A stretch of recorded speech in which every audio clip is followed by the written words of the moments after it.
Assalamualaikum. Assalamualaikum. Yurttaşlar çakkamızla yine abone açıla. Şatip kere şöyle bürkmüş bize kadar kalasa. Ama ustaların fintini gösteremez size de.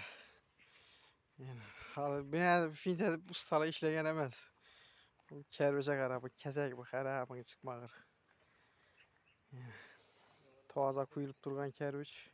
İlacı yok, o adamla iş bitirecek. Kerviç alıp yatıptılar. O da kalasa yine ustaları fintini başlığımız göreseler. Like. Patpiske basıp koyasılar. Kanese gittik. Naçeli.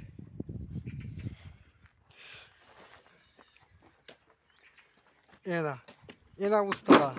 Like bak mı size? İkinci etaja pesten kerviç çıkarış bu yine. Ena. İşte deyip kerviç çıkaralım. Ena ustalar. Ena. Ena. İkinci etaj bu. Şimdi yörelerde yer bir işi de kladot gene salacak olursunuz. Ena.